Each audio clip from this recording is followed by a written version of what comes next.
Yes class, welcome back to the new session. आज का session हमारा डेडिकेटेड है unit number 9 that is legal aspect of business. हमने start किया था यूजीसी नेट पेपर 2 कॉमर्स की कंप्लीट सिलेबस की सीरीज। इस सीरीज के अंदर हम क्या करते हैं, हम हर एक यूनिट को उठाते हैं, एक क्लास के अंदर एक यूनिट के सारे इंपॉर्टेंट टॉपिक के बारे में डिस्कस करते हैं।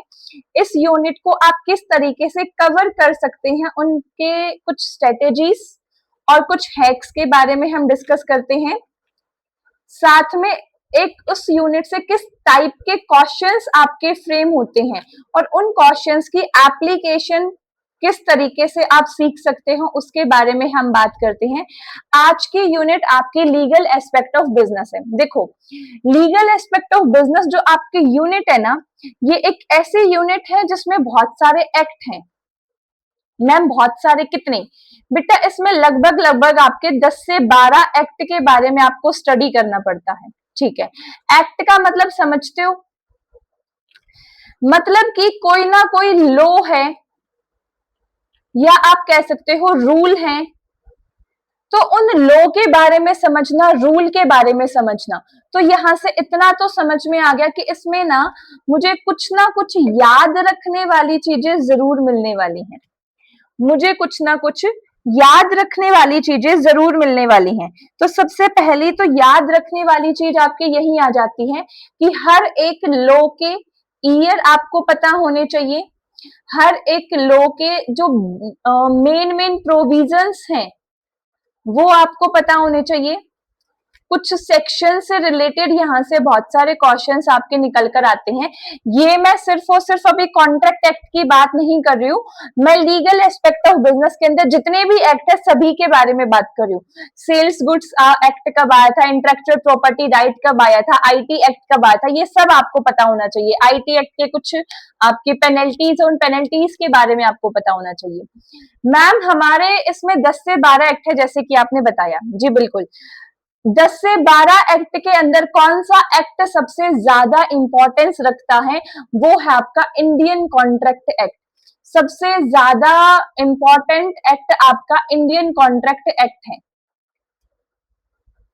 सबसे इंपॉर्टेंट भी है और ये एक्ट थोड़ा सा बड़ा भी है। एक्चुअली बड़ा तो आपका कंपनी एक्ट भी है, नो डाउट, लेकिन हम जो पढ़ते हैं ना वो एग्जाम रेलिवेंट चीजें पढ़ते हैं। कंपनी एक्ट में से जो क्वेश्चन आते हैं, कुछ पार्ट हम उसका अकाउंटिंग में भी कवर कर लेते हैं, तो काफी हद तक ये एक्ट आपका थोड़ा सा लिमिट में रह जाता है। तो अगर मैं बात करूं, सबसे बड़ा एक्ट आपका लीगल एस्पेक्ट ऑफ बिजनेस का कॉन्ट्रैक्ट एक्ट निकल कर आता है। समझ में आया? बेसिकली कॉन्ट्रैक्ट एक्ट के अंदर है क्या कि एक किसी भी एग्रीमेंट को, हमने किसी चीज में एग्री किया, तो किसी भी एग्रीमेंट को हम कॉन्ट्रैक्ट कब बोलेंगे? एग्रीमेंट तो आपका एक तरीके से वर्बल भी हो सकता है ना। एग्रीमेंट से पहले कोई प्रॉमिस किया जाता है, या आप कह सकते हो कोई प्रपोजल रखा जाता है। सीधा कोई भी चीज आपका कॉन्ट्रैक्ट थोड़ी बन जाती है। कुछ प्रपोजल रखा होगा, कुछ चीजों पे एग्री किया होगा, जब तो वो कॉन्ट्रैक्ट बनी। तो एक्चुअली कॉन्ट्रैक्ट के अंदर क्या क्या आता है वो हमें समझना है। इसमें सेकंड पॉइंट हमें इसमें समझने की जरूरत है, types of contract. Types of contract, आपका वैलिड कॉन्ट्रैक्ट होता है, इनवैलिड होता है, आपका लीगल होता है, इलीगल होता है। मेन जिस पे क्वेश्चन आपका फ्रेम होता है that is void contract and voidable contract. आपको यहां पे पता होना चाहिए कोई भी कॉन्ट्रैक्ट वैलिड कब बनेगा, वॉइड कब बनेगा, वॉइडेबल कब बनेगा एंड सो ऑन। मतलब कि एक कॉन्ट्रैक्ट की सारी कंडीशंस आपको पता होनी चाहिए। किस कंडीशन के अंदर मेरा कॉन्ट्रैक्ट वॉइड कॉन्ट्रैक्ट बन जाएगा, किस कंडीशन के अंदर मेरा कॉन्ट्रैक्ट एक वैलिड कॉन्ट्रैक्ट बनेगा। एक कॉन्ट्रैक्ट को वैलिड होने के लिए कुछ असेंशियल कंडीशंस जो आपकी दी गई हैं, वो असेंशियल कंडीशन आपकी सेक्शन 10 के अंदर बताई गई हैं। वो असेंशियल कंडीशन आपकी सेक्शन 10 के अंदर बताई गई है। इसी तरीके से आपका जो सेक्शन 13 है, सेक्शन 13 के अंदर आपका फ्री कंसेंट के बारे में बताया गया है। सेक्शन 13 के अंदर फ्री कंसेंट के बारे में बताया है कि आप जो कॉन्ट्रैक्ट बना रहे हो उस कॉन्ट्रैक्ट के लिए किसी ने आप पे कोई दबाव नहीं डाला, आप अपने फ्री कंसेंट से कॉन्ट्रैक्ट बना रहे हो। अगर किसी ने दबाव डाल के कोई कॉन्ट्रैक्ट बनाया है तो वो कॉन्ट्रैक्ट आपका कैसा हो जाएगा? अगर किसी ने दबाव डाल के आपका कॉन्ट्रैक्ट बनाया है तो वो कॉन्ट्रैक्ट आपका वॉइडेबल कॉन्ट्रैक्ट हो जाता है। तो इस तरीके से ये सारी चीजें आपको लीगल एस्पेक्ट ऑफ बिजनेस में डिटेल में समझते हुए चलनी है। फ्री कंसेंट क्या होता है, कौन सी ऐसी चीज है जिससे हम कह सकते हैं कि मेरा कंसेंट फ्री है या नहीं है। अब कैपेसिटी ऑफ पार्टी के अंदर क्या माइनर कॉन्ट्रैक्ट कर सकता है, क्या कोई मेजर पर्सन कॉन्ट्रैक्ट कर सकता है, पार्टी में आ कौन सकता है, वो कैपेसिटी ऑफ कॉन्ट्रैक्ट बताता है। डिस्चार्ज ऑफ कॉन्ट्रैक्ट किस किस कंडीशन के ऊपर आपका डिस्चार्ज हो सकता है, डिस्चार्ज की पेनल्टीज के बारे में आपने पढ़ना है। अगर कोई कॉन्ट्रैक्ट ब्रीच होता है तो उसकी क्या क्या रेमेडीज हो सकती है, कॉन्ट्रैक्ट तोड़ने वाले को पनिशमेंट क्या मिल सकती है, वो सब पता होना चाहिए। कुछ आपके क्वासी कॉन्ट्रैक्ट होते हैं, क्वासी कॉन्ट्रैक्ट क्या होता है, किस तरीके से बनता है, वो चीजें आपको पता होनी चाहिए। क्वासी कॉन्ट्रैक्ट कह सकते हो ऐसा कॉन्ट्रैक्ट जो रियल कॉन्ट्रैक्ट होता ही नहीं है। क्वासी कॉन्ट्रैक्ट जस्ट बनाया जाता है लॉ के थ्रू ताकि हम किसी की अनजस्ट एनरिचमेंट को प्रूफ थोड़ी एक तरीके से प्रिवेंट कर सके। फॉर एग्जाम्पल, अगर मेरी कोई रिंग गुम हुई है, मेरी एक डायमंड की रिंग थी वो गुम होगी, जो उस रिंग का फाइंडर है जिसने वो रिंग ढूंढी है, उस पर्सन के साथ मेरा एक तरीके से क्वासी कॉन्ट्रैक्ट बन चुका है अगर उसको ये पता है कि ये रिंग मेरी है। क्योंकि क्वासी कॉन्ट्रैक्ट किसी भी पर्सन को किसी अनजस्ट एनरिचमेंट से प्रोटेक्ट करता है, किसी अनजस्ट एनरिचमेंट से प्रोटेक्ट करता है कि बेफालतू में किसी को कोई फायदा नहीं होना चाहिए, क्योंकि बेफालतू में किसी को कोई फायदा होगा तो शायद किसी का नुकसान भी होगा। तो इस तरीके से आपको अलग अलग टाइप ऑफ कॉन्ट्रैक्ट पढ़ने होते हैं। कुछ स्पेशल कॉन्ट्रैक्ट भी आते हैं। देखो, वैसे तो स्पेशल कॉन्ट्रैक्ट पहले आपका इंडियन कॉन्ट्रैक्ट एक्ट का ही पार्ट होता था, बाद में स्पेशल कॉन्ट्रैक्ट को एक अलग से एक्ट बना दिया गया है। अगर इवन आप सिलेबस में भी देखते हो तो स्पेशल कॉन्ट्रैक्ट एक अलग से एक्ट के तरीके से आप लोग सारे पढ़ते हुए चलते हो, बट मैंने स्लाइड थोड़ी कम रखी है और आपको मेन समझाना चाह रही थी कि किसमें होता क्या है, तो मैंने स्पेशल कॉन्ट्रैक्ट आपका इंडियन कॉन्ट्रैक्ट एक्ट के साथ ही मर्ज किया है। स्पेशल कॉन्ट्रैक्ट में अलग अलग टाइप के कॉन्ट्रैक्ट आते हैं, like contract of indemnity, guarantee, bailment, pledge, agency. हर कॉन्ट्रैक्ट की कंडीशन, हर कॉन्ट्रैक्ट के अंदर दो पार्टीज होती हैं, उन दोनों पार्टी के राइट एंड ड्यूटी ये पता होनी चाहिए। फॉर एग्जांपल, अगर हम बात करते हैं कॉन्ट्रैक्ट ऑफ बेलमेंट, बेलमेंट के अंदर दो पार्टी होगी, एक होगा बेलर और एक होगा बेली। तो बेलर के राइट्स क्या क्या है और बेलर्स की ड्यूटी क्या क्या है। सेम उसी तरीके से आपको बेली की राइट्स एंड ड्यूटीज के बारे में पढ़ते हुए चलना है। साथ ही बेलमेंट के भी कुछ टाइप्स होते हैं, लाइक आपका ग्रेशियस बेलमेंट होता है, नॉन ग्रेशियस बेलमेंट आपका होता है, आपका यहाँ पे बेलमेंट फॉर कैरीज होता है, बेलमेंट फॉर कैरीजेस हो सकता है, बेलमेंट आपका फॉर सेफ कस्टडी होता है, safe custody. Ma'am bailment bailment बता रहे हो, बेलमेंट होता क्या, पहले ये तो बता दो बेटा। बेलमेंट का मतलब है जब आपकी डिलीवरी की जाती है एक गुड्स की from one person to another for some special purpose, किसी भी रीजन के लिए अगर पर्सन ए से, अगर आपकी पर्सन ए से कोई गुड्स पर्सन बी तक जाती है, इस कंडीशन के साथ कि कुछ टाइम बाद मैं ये गुड्स वापस पर्सन ए को भेज दूंगा, तो इस कॉन्ट्रैक्ट को बेलमेंट कॉन्ट्रैक्ट कहा जाता है। ग्रेशियस का मतलब है free of cost, non gracious का मतलब है चार्जेस लगेंगे। चार्जेस लगेंगे। समझ में आया?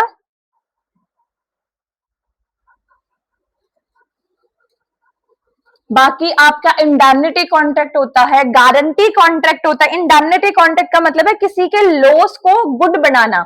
लाइक जैसे हम इंश्योरेंस में करते हैं ना, किसी का लॉस हो गया, उस लॉस की भरपाई करना, तो एक तरीके से इंडेमनिटी। गारंटी में कि अगर भाई ने तेरे को पैसा नहीं दिया तो भाई की जगह पे मैं गारंटी लेता हूं, मैं तेरे को पैसा दूंगा, तो वो गारंटी कॉन्ट्रैक्ट होता है, जिसमें आपका श्योरिटी यानी कि गारंटर के बीच में और जो डेटर है, जो पैसा देने वाला है, उसके बीच में आपका एक इम्प्लाइड कॉन्ट्रैक्ट बनता है। इम्प्लाइड कॉन्ट्रैक्ट भी आपका यहाँ पे टाइप्स ऑफ कॉन्ट्रैक्ट के अंदर हम पढ़ते हुए चलेंगे।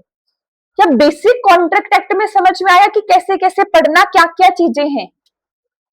मैं सिर्फ अभी आपको बेस बना के चल रही हूं, क्योंकि सबसे ज्यादा क्वेश्चन आपके कॉन्ट्रैक्ट एक्ट से ही आते हैं। देन आई जस्ट वांट कि कॉन्ट्रैक्ट एक्ट को मैं थोड़ा सा डीप में तुम्हें समझाती हुई चलूं कि कॉन्ट्रैक्ट एक्ट में क्या क्या चीजें होती है, कैसे कैसे पढ़ना होता है और कितना पढ़ना होता है। क्लियर है यहां तक? नेक्स्ट एक्ट पे चले। चलो, नेक्स्ट आपका sales of good act. Sales of good act आपका 1930 के अंदर आया था। वही वाली चीज सबसे मेन कि सबके ईयर तुम्हें याद होने चाहिए। सेल्स ऑफ गुड एक्ट के अंदर हम सबसे पहले देखते हैं कि सेल्स होती क्या है, कौन सी ऐसी चीज है जिसको मैं बेच सकता हूं। तो सेल्स ऑफ गुड एक्ट के अंदर आप हमेशा और हमेशा मूवेबल प्रॉपर्टी की बात करते हो। मूवेबल प्रॉपर्टी की बात करते हो। मैम, क्या immovable property sales of good act का पार्ट बनती है? क्या immovable property sales of good act का पार्ट बनती है? नहीं बनती। साथ में सेल क्या होता है और एग्रीमेंट टू सेल, इन दोनों का डिफरेंस पता होना चाहिए। अब सेल के लिए आप ऑफर करते हो, ऑफर क्या होता है, काउंटर ऑफर क्या होता है। फॉर एग्जाम्पल, जो सेलर है उसने बोला मैम ये टी शर्ट मैं आपको 1000 रुपए की दूंगा, ऑफर किया 1000 रुपए में दे दूंगा। काउंटर ऑफर क्या होता है, मैं 1000 रुपए की नहीं, मैं इस टी शर्ट को 800 रुपए की खरीदूंगी। तो this is the counter offer. इस पे क्वेश्चन इवन आपका प्रीवियस ईयर में इस तरीके से भी बना है। एक शोरूम के बाहर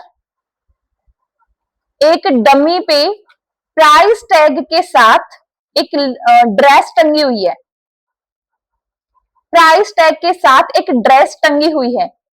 तो क्या ये वाली चीज एक ऑफर है? क्या ये वाली चीज एक ऑफर है? नहीं, ये वाली चीज एक ऑफर नहीं होती है, क्योंकि ऑफर कोई भी चीज कब बनती है, जब आप एक पर्टिकुलर पर्सन को टारगेट करते हुए कुछ बता रहे हो कि ये वाली चीज मैं इतने की दूंगा, इस तरीके से दूंगा। बट अगर प्राइस टैग के साथ टंगी हुई है, this is open for all, not to a particular person, तो दिस इज नॉट ऑफर। समझ में आया? समझ में आया किस तरीके से क्वेश्चन फ्रेम होते हैं?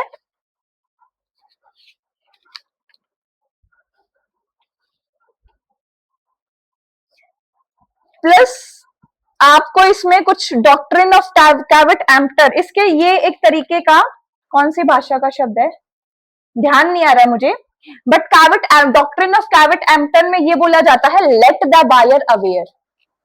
क्या? Let the buyer aware. बहुत बार क्वेश्चन बना है ये, let the buyer aware. Let the buyer aware का मतलब क्या है कि जो बायर है वो मेरा हमेशा अवेयर रहना चाहिए। उस अवेयर, सॉरी बिवेयर होता है, मतलब सारी चीज जो मेरा बायर है उसको पता होनी चाहिए। यूं नहीं है कि मूर्खता के अंदर उसने कोई भी चीज खरीद ली और कहेगा कि मुझे तो पता नहीं था कि इसको कैसे यूज करते हैं, और इसको यूज करने की वजह से ना जी मेरी उंगली कट गई है, मैं तो केस करूंगा। ये भाई आपको पता होना चाहिए। साथ में अनपेड सेलर क्या होता है, अनपेड सेलर कोई भी कब बनता है, यानी कि अनपेड सेलर की कंडीशंस क्या क्या होती हैं, अनपेड सेलर के राइट्स क्या क्या होते हैं। अनपेड सेलर के जो राइट हैं वो राइट अगेंस्ट द बायर भी होते हैं और राइट अगेंस्ट द गुड्स भी होते हैं। तो सारे राइट्स के बारे में पता होना चाहिए, बायर्स के क्या क्या राइट है वो पता होना चाहिए। इवन आपको लीन का राइट होता है, एक होता है राइट टू लीन, तो ये लीन का राइट क्या होता है, कब मिलता है, किसको मिलता है, किस कंडीशन पे मिलता है, ये सारा आपको यहाँ पता होना चाहिए। अगर मैं लीगल एस्पेक्ट ऑफ बिजनेस के लॉस की बात करती हूँ, तो कॉन्ट्रैक्ट एक्ट के बाद जो सबसे इंपॉर्टेंट लॉ आपका निकल कर आता है वो सेल्स ऑफ गुड एक्ट ही होता है, वो आपका सेल्स ऑफ गुड एक्ट ही होता है। क्लियर? चलो move on to the next question. Sorry next question नहीं, नेक्स्ट एक्ट। क्वेश्चन की प्रैक्टिस करवा रही हूँ ना, अभी हमारी वैसे बता देते हो, अभी आया है तो अभी हमारी प्रीवियस ईयर क्वेश्चन की सीरीज भी चल रही है, जिसमें लास्ट 5 ईयर के प्रीवियस ईयर क्वेश्चन की प्रैक्टिस हम कर रहे हैं। किस तरीके से कर रहे हैं, एक पेपर को, किसी भी ईयर का कोई भी अगर पेपर मैं लेती हूँ, एक पेपर को मैं 3 पार्ट में डिवाइड करती हूँ। फर्स्ट पार्ट में 35 क्वेश्चन, सेकंड पार्ट में 35 क्वेश्चन एंड लास्ट पार्ट में 30 क्वेश्चन। इस तरीके से टोटल 100 क्वेश्चन हर एक पेपर का करते हुए हम चलेंगे, और ये लास्ट 5 साल के पेपर हम करेंगे, जिसमें लगभग लगभग आपके 15 पेपर हैं। अब 15 पेपर का मतलब आपके 1500 क्वेश्चन, ये सारे क्वेश्चन प्रैक्टिस हम करेंगे। क्योंकि कई बार एक तो आपका साल में 2 बार पेपर होता है, तो 10 पेपर तो सीधा सीधा ये हो गए। कई बार ऐसा भी हुआ है आपका कि शिफ्ट वाइज पेपर हुआ है ना, तो ये चीज भी ध्यान रखना। ये सीरीज का लिंक आपको डिस्क्रिप्शन में भी मिल जाएगा, साथ में ऊपर आई बटन पे भी आपको ये लिंक जरूर मिल जाएगा, आप लोग चेक कर सकते हो। इवन प्लेलिस्ट भी मैंने इसकी अलग से बना दी है। फिर भी किसी को कोई प्रॉब्लम लगे, then you can contact me directly. Got it? Okay, move on to the next act, not question, that is negotiable instrument act. Negotiable instrument act होता क्या है?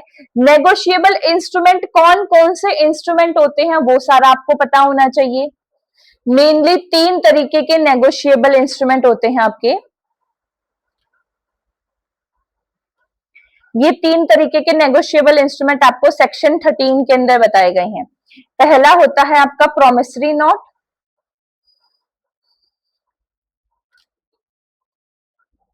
सेकंड होता है आपका बिल ऑफ एक्सचेंज,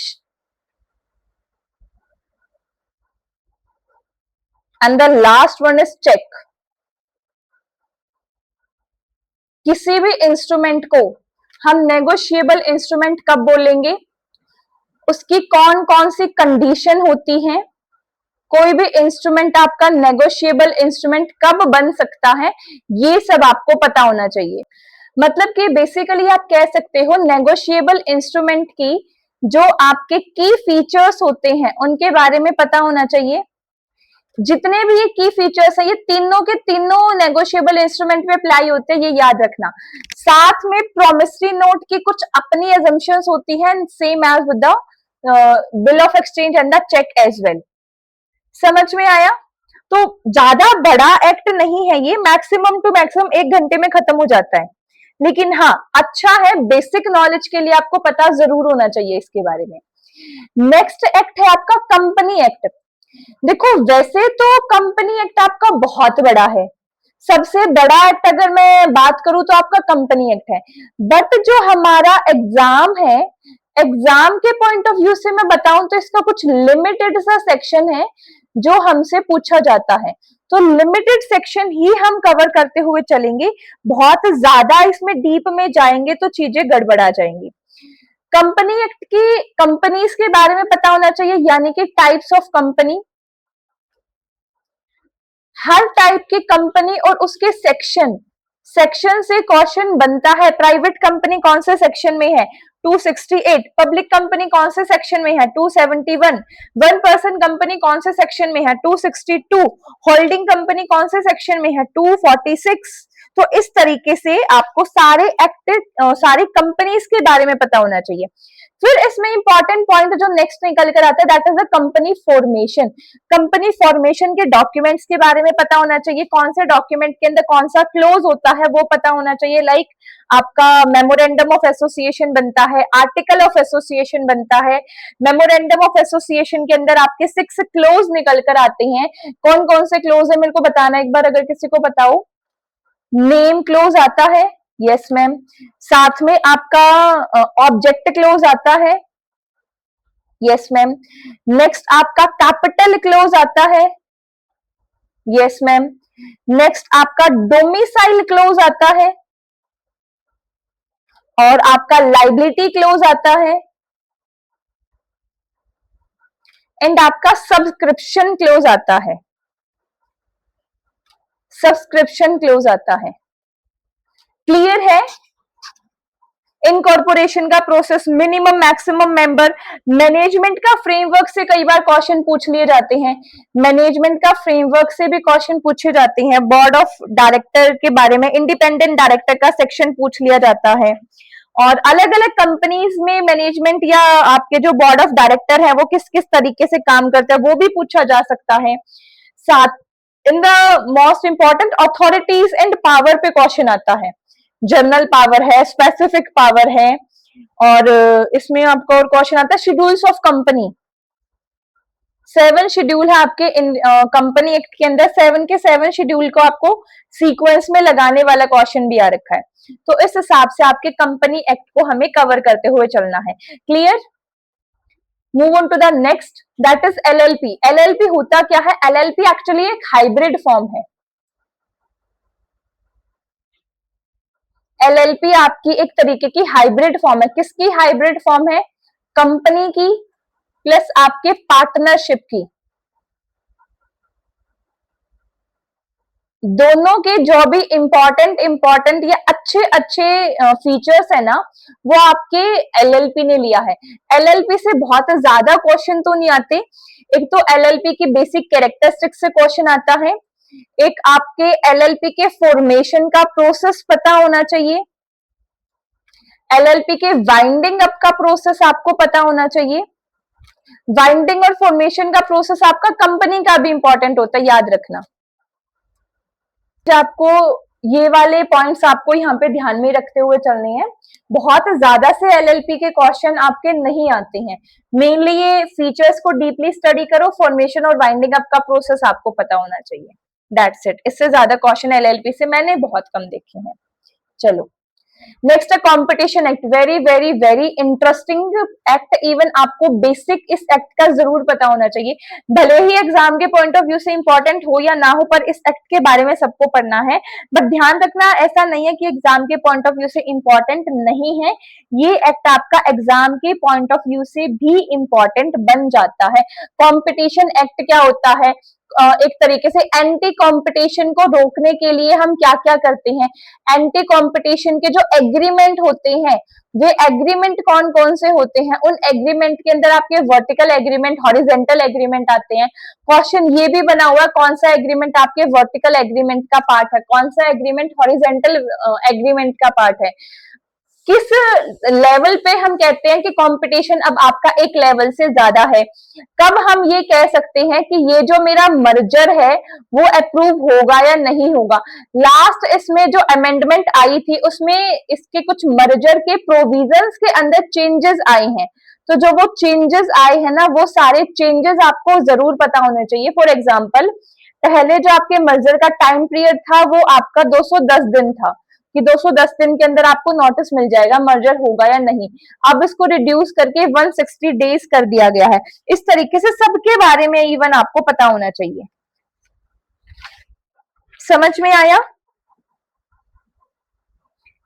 मेन इसमें आप एक तो ये एग्रीमेंट को याद रखो, दूसरे ये नए प्रोविजन पे क्वेश्चन बनता है, और तीसरा आपके कंपटीशन एक्ट का जो स्कोप है उसके बारे में पता होना चाहिए। स्कोप के अंदर सेक्शन आपका 3 to 6, सेक्शन 3 to 6 और सेक्शन 49 आता है। सेक्शन 49 है अंडरटेक कंपटीशन एडवोकेसी के बारे में, और थोड़ा सा आप इसके अंदर पढ़ सकते हो सीसीआई के कॉम्पोजिशन के बारे में। सीसीआई के कॉम्पोजिशन के बारे में। क्लियर? चलो नेक्स्ट पार्ट आता है आपका आईटी एक्ट। आईटी एक्ट की मेनली आपसे पूछी जाती है बेटा पेनल्टीज। आईटी एक्ट की सिर्फ और सिर्फ आपको ऑब्जेक्टिव और पेनल्टीज भी करके जाओगे तो मोर देन सफिशिएंट है। बहुत कम क्वेश्चन आते हैं, ज्यादा से क्वेश्चन इसके नहीं आते हैं। 3 चीज पढ़ लो, आया कब था, ऑब्जेक्टिव क्या है और पेनल्टीज क्या है, थोड़े बोड़े आप एक तरीके से प्रोविजन पढ़ सकते हो। लेकिन अगर मैं सारे पॉइंट में से इंपॉर्टेंट बताऊं तो सबसे इंपॉर्टेंट आपकी आईटी एक्ट की पेनल्टीज ही होती हैं। Clear? Move on to the next question, that is RTI, right to information. बहुत बढ़िया है, बेसिक जानकारी के लिए भी आपको जरूर पता होना चाहिए। आरटीआई एक्ट के अंदर अथॉरिटीज की कौन सी है, आरटीआई की ऑथोराइज्ड पर्सन कौन कौन है वो पता होना चाहिए। किस चीज की हम इंफॉर्मेशन यहां से ले सकते हैं वो पता होना चाहिए। कितने दिन के अंदर इंफॉर्मेशन मिल जाएगी, क्या प्रोसेस रहेगा इंफॉर्मेशन का, कैसे हम आरटीआई लगा सकते हैं और कितने चार्जेस लगते हैं आरटीआई के। अगर आप हार्ड कॉपी में पेज लेते हो तो पर पेज के हिसाब से होता है, सॉफ्ट कॉपी में लेते हो तो पर फ्लॉपी डिस्क के हिसाब से आपके चार्जेस होते हैं। क्लियर? प्रोसेस इंपॉर्टेंट है, प्रोसेस को मत छोड़ के जाना। अथॉरिटीज में मेन आपके पीआईओज और असिस्टेंट पीआईओज होती हैं। पीआईओ और असिस्टेंट पीआईओ, इनकी ड्यूटीज के बारे में आपको पता होना चाहिए कि इनकी अथॉरिटी और ड्यूटी क्या क्या है। मेनली तो बड़ा टॉपिक नहीं है, मैक्सिमम टू मैक्सिमम 45 मिनट्स का ही है, लेकिन हाँ जितनी चीज इसमें पढ़ाई जाती है वो इंपॉर्टेंट होती है, ये ध्यान रखना। हर एक पॉइंट जो मैं आपको पढ़ाने वाली हूं आरटीआई के बारे में, हर एक पॉइंट पे क्वेश्चन बना हुआ है, तो इंपॉर्टेंट है, छोटा है बट इंपॉर्टेंट है। नेक्स्ट आपका intellectual property right. Intellectual property right की ना मैं सिर्फ और सिर्फ आपको एक सिंगल टेबल देने वाली हूं, उस एक टेबल के अलावा आईटी एक्ट के इंटेलेक्चुअल प्रॉपर्टी एक्ट के बारे में आपको कुछ पढ़ने की जरूरत नहीं है। इसमें पूछा क्या जाता है, देखो इसमें पेटेंट क्या होता है, ट्रेडमार्क क्या होता है, आपको कुछ आइटम दे दिए जाएंगे, उसमें से आपको ढूंढना है कि इसमें से कॉपीराइट का आइटम कौन सा है। सेकेंडली क्वेश्चन बन जाएगा कि पेटेंट का टाइम पीरियड कितना होता है। थर्ड बन जाएगा क्या पेटेंट को रिन्यू करवा सकते हैं, क्या हम ट्रेडमार्क को रिन्यू करवा सकते हैं, कितने टाइम बाद रिन्यू करवा सकते हैं, कितने टाइम बाद रिन्यू करवा सकते हैं। इससे रिलेटेड आपके क्वेश्चन बनता है, जो एक ही टेबल में मैंने सारी चीजें समराइज कर रखी हैं। बहुत ज्यादा सा बड़ा सा एक्ट आपका ये भी नहीं है, बट अगेन इंपॉर्टेंट है। एंड आज की क्लास का आपका last act that is GST. GST के ऊपर आपने बिल्कुल प्रीवियस ईयर में क्वेश्चन देखे हैं। आईटी जीएसटी होता, आईजीएसटी होता है, यूजीएसटी होता है, सीजीएसटी होता है, एसजीएसटी होता है। किस जगह पे किस टाइम पीरियड पे कौन सा एक्ट लगता है वो पता होने चाहिए, एक्ट के रेट पता होने चाहिए, इसके बेनिफिट्स पता होने चाहिए और इसकी वर्किंग पता होनी चाहिए कि कैसे जीएसटी से हमें फायदा मिलता है। समझ में आया? ये सारी चीजें आपको यहां पे याद रखनी है। किसी को कोई डाउट हो तो भाई पूछ लो, अदरवाइज आज की प्यारी सी छोटी सी क्लास हम यहीं पे खत्म करेंगे। A very very very thank you so much to all of you.